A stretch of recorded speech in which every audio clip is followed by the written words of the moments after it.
వివేక్ వెంకటస్వామి గారు. అధ్యక్ష, మొట్టమొదటిసారిగా నేను అసెంబ్లీలో మాట్లాడుతున్నాను. నాకు కొంచెం తెలుగు కూడా కష్టంగా ఉంటుంది, కొన్ని లోపాలు ఉంటే మీరు అరే పहले ही बोला अच्छा है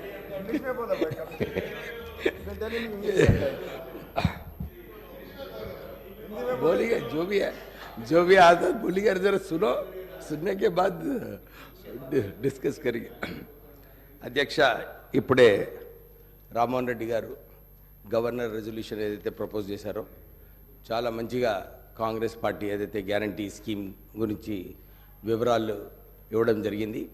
తర్వాత మొట్టమొదటిగా వారు చెప్పినట్టు సోనియా గాంధీ గారు అప్పుడు మనకు హామీ ఇచ్చారు, తెలంగాణ ఇస్తామని చెప్పి అప్పుడు యూపీఏ ప్రభుత్వం 2009లో మాట ఇచ్చిన ప్రకారంగానే 2014లో ఇవ్వడం జరిగింది. ఆ ఉద్యమంలో అందరూ కూడా కలిసి ఉద్యమం చేశారు. ప్రజలందరూ కూడా అన్ని వర్గాలు అన్ని కులాలు అందరూ కూడా మాకు తెలంగాణ కావాలని చెప్పి తెలంగాణ ఉద్యమంలో పాల్గొన్నారు. మేము అప్పుడు కాంగ్రెస్ ఎంపీస్గా తెలంగాణ పార్లమెంట్లో నినాదాలు చేసి ధర్నాలు చేసి, అప్పుడు నిజంగా చెప్పాలంటే సోనియా గాంధీ గారు మేమందరము ధర్నా చేసేటప్పుడు నినాదాలు చేసేటప్పుడు ఎప్పుడు కూడా మాకు విమర్శించలేదు. ఆమె ఎప్పుడు కూడా ఎంకరేజ్ చేసింది, సరే మీ అందరికీ ఆకాంక్ష ఉంది తెలంగాణ రావాలని, మీరందరూ కొట్లాడుతున్నారు, కొట్లాడమని చెప్పి అప్పుడు సోనియా గాంధీ గారు మాకు సటల్గా ఆదేశాలు ఇవ్వడం జరిగింది. అలాగే నేను పొన్నం ప్రభాకర్ గారు, రాజగోపాల్ రెడ్డి గారు, రాజయ్య గారు, జగన్నాథం గారు, మేమందరం కూడా ఆ రోజులలో బ్యాక్గ్రౌండ్ వర్క్ అన్ని చోట్ల కూడా అన్ని అప్పుడు గులాం నబీ ఆజాద్ గారు మా మంత్రి ఇన్ఛార్జ్గా ఉండే, వారికి ఎందుకు తెలంగాణ ఇవ్వాలి, తెలంగాణ ఇస్తే ఎట్లా తెలంగాణ బాగుపడుతుంది, తెలంగాణ అభివృద్ధి ఎలా అవుతుందని చెప్పి చాలాసార్లు ప్రజెంటేషన్ ఇవ్వడం జరిగింది. కీలకమైన సమయంలో అప్పుడు రాహుల్ గాంధీ గారిని నచ్చజెప్పి తెలంగాణ ఇస్తే బాగుంటుంది, తెలంగాణలో ప్రజలు ఆకాంక్ష ఉంది తెలంగాణ రావాలని చెప్తే అప్పుడు రాహుల్ గాంధీ గారు సోనియా గాంధీ గారు నిర్ణయం తీసుకొని మనకు తెలంగాణ ఇవ్వడం జరిగింది. మీకు అందరు తెలుసు, ఆ రోజు పార్లమెంట్లో గ్యాస్ విడుదల చేసినప్పుడు కూడా మన పొన్నం ప్రభాకర్ గారికి అప్పుడు హాస్పిటల్ కూడా తీసుకువెళ్ళడం జరిగింది. ఇవన్నీ అయినప్పుడు అందరికీ తెలంగాణ వస్తే ఒక తెలంగాణ బాగుపడుతుందని చెప్పి చాలా ఆశలు ఉండే తెలంగాణ ప్రజలకు.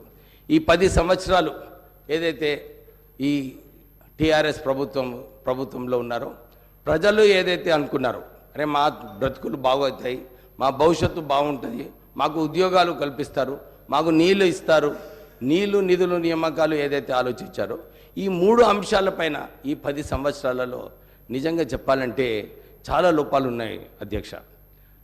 ఇంతకుముందు రామ్మోహన్ రెడ్డి గారు చెప్పినట్టు నీళ్ళ విషయం నేను తర్వాత తీసుకుంటాను, ఎందుకంటే ఆ కాళేశ్వరం ప్రాజెక్ట్ ఆ పెద్ద ప్రాజెక్ట్ అది, దాని గురించి చాలా వివరాలు ఇచ్చే అవసరం ఉంది. రాష్ట్ర ప్రభుత్వం ఆల్రెడీ రేవంత్ రెడ్డి గారు ఒక నిర్ణయం తీసుకున్నారు, దీనిలో కాళేశ్వరం ప్రాజెక్టులో ఒక ఎంక్వైరీ పెట్టాలి.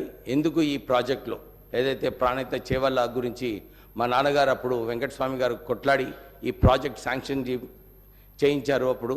ఎందుకంటే అప్పుడు కేవలం ప్రత్యేకంగా తెలంగాణ ప్రజలకు నీళ్ళు వస్తాయి, 33,000 కోట్ల ప్రాజెక్ట్స్తో ఈ ప్రాణహిత చేవల్ల ఇంప్లిమెంట్ చేస్తే బాగుంటుందని చెప్పి అప్పుడు 11,000 కోట్ల రూపాయలు కూడా ఈ ప్రాణహిత చేవల్ల ఖర్చు పెట్టడం జరిగింది.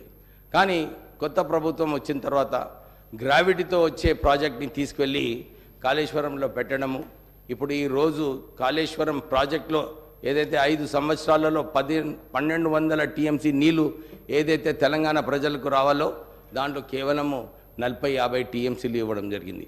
1,00,000 కోట్ల రూపాయలు ఖర్చు పెట్టిన తర్వాత సంవత్సరానికి 10,000 కోట్ల రూపాయలు మిత్తి అధ్యక్ష దానిపైన. అంటే ఈ ప్రాజెక్ట్ వయబిలిటీ ఉందా లేదా? అప్పుడు మాకు చెన్నూరు ప్రాంతంలో, మంతిని ప్రాంతంలో, మంచిర్యాల మా పెద్దపల్లి పార్లమెంట్ నియోజకవర్గంలో ఎప్పుడు కూడా బ్యాక్ వాటర్స్ నీళ్లు రాకపోయేది. కానీ ఈ బ్యారేజెస్ కట్టిన తర్వాత ఈ బ్యాక్ వాటర్స్ వలన సుమారు 1,00,000 ఎకరాలు మునిగిపోవడము, అక్కడ మంచిర్యాల టౌన్లో ఇల్లులు కూడా మునిగిపోవడం జరిగింది.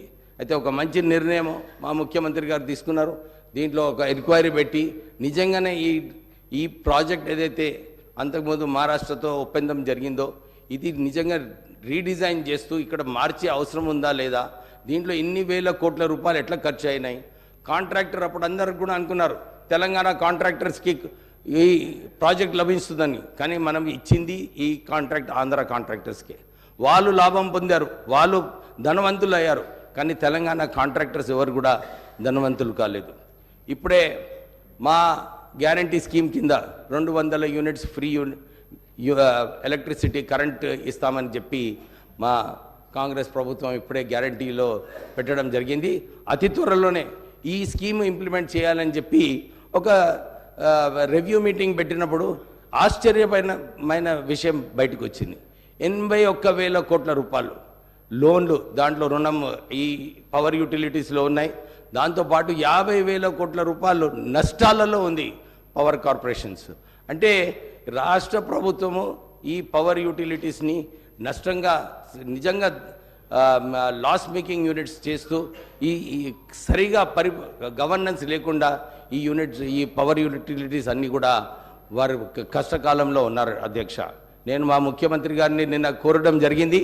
ఈ సింగరేణి సంస్థలో మా నాన్నగారు ఉన్నప్పుడు అప్పుడు 1150 మెగావాట్ల సింగరేణి పవర్ ప్లాంట్ స్థాపించడానికి మన్మోహన్ సింగ్ గారితో మాట్లాడి మా అన్నగారు వినోద్ గారు ఇంకా మా నాన్నగారు అప్పుడు కొట్లాడి ఈ ప్రాజెక్ట్ని తీసుకురావడం జరిగింది. దీంట్లో ఇంకొక 850 మెగావాట్ల పవర్ ప్లాంట్ పెట్టే అవసరం ఉంది. పెట్టినప్పుడు డెఫినెట్లీ మనం ఈ 200 యూనిట్లు ఏదైతే బీద ప్రజలకు ఇచ్చే కార్యక్రమం రాష్ట్ర ప్రభుత్వం తీసుకుందో దానికి సహకారపడేలాగా మన ఈ సింగరేణి పవర్ ప్లాంట్ కూడా సపోర్ట్ చేస్తుందని చెప్పి ఈ సభకు అధ్యక్షకు మీకు కోరుతూ, ఈ ప్రత్యేకంగా ఈ 10 సంవత్సరాలు ఒక నియంతృత్వ పాలన ఉండే. ఇప్పుడే వారు చెప్పినట్టు ఏ ఉద్యమం పోయినా కానీ అందరినీ అరెస్ట్ చేయడము, ఇంట్లో ఒక గంటలాది వాళ్ళందరికీ కూడా పోలీస్ స్టేషన్లో తీసుకెళ్ళి పొద్దున్న నుంచి సాయంత్రం వరకు పోలీస్ స్టేషన్లో పెట్టడము, తప్పుడు కేసులు పెట్టడము, అంటే ఈ నియంతృత్వ పాలన. ఎందుకంటే నేను మొన్న ఎలక్షన్ క్యాంపెయిన్లో పోయినప్పుడు కూడా ఇదే చూశాను. అందరూ కూడా ఇదే చెప్తున్నారు, సార్ ఈ పోలీస్ వ్యవస్థ ఈ టీఆర్ఎస్ నాయకులు ఏదైతే వాడుకున్నారో ఇష్టం వచ్చినట్టు అక్రమ కేసులు పెట్టడము, వారిని ఎస్సీ ఎస్టీ కేసులు పెట్టి రోజు వేధించడము, ఇవన్నీ కూడా ప్రజలందరూ కూడా నచ్చలేదు. అధ్యక్ష, ఈ నియంతృత్వ పాలన పోవాలనే ఈసారి ఈ ఎన్నికలలో ప్రజలందరూ కూడా ఒక స్పష్టత ఇచ్చినారు. కాంగ్రెస్ ప్రభుత్వం రావాలి, మళ్ళీ ఒక ప్రజాస్వామిక తెలంగాణ రావాలని చెప్పి ప్రజలందరూ కూడా ఎన్నిక చేయడం జరిగింది. రేవంత్ రెడ్డి గారు ముఖ్యమంత్రి గారు అదే దాని ప్రకారంగా ఏదైతే ప్రజలు ఆశించారో ఒక ప్రజాస్వామిక తెలంగాణ ఉండాలని చెప్పి ఆల్రెడీ ప్రజావాణి కార్యక్రమంలో ఇది ప్రజల ప్రభుత్వం అని చెప్పి ఆల్రెడీ ప్రగతి భవన్ ఏదైతే ఇంపక్ కౌన్సిల్ ఉండేనో ఇవన్నీ కూడా తొలగించి ప్రజలకు అక్కడ యాక్సెస్గా చేయడం జరిగింది. అరే సార్ నైతే అబ్బితే కాంగ్రెస్ కౌశిక్ నువ్వు కూడా ఉన్నావు అప్పుడు, అట్లా ఉండే నా నిజంగా చెప్పు, ఎప్పుడు లేకుండే. సో మీరు మాట్లాడే అయితే మనం ఆల్రెడీ ఒక ప్రజాస్వామిక తెలంగాణ రావడం జరిగింది. ప్రజలందరూ కూడా సంతోషిస్తున్నారు, ఇదే అంటున్నారు, మాకు ఇలాంటి ప్రభుత్వం అవసరము, ప్రజల వైపు ఉండాలి, ఇలాంటి ప్రజా దర్బారులు. రేవంత్ రెడ్డి గారు కూడా ఇదే ఆలోచించారు. మేము డిస్ట్రిక్ట్స్లో కూడా ఈ ప్రజా దర్బార్లు ప్రారంభించి ప్రజల సమస్యలు ఏమున్నాయి మీరు చూసుకుంటే చాలా చోట్ల కూడా ఇదే ఉంది. ధరణి పోర్టల్లో అవకతవకలు, ధరణి ప్రజలకు మంచినీటి సౌకర్యం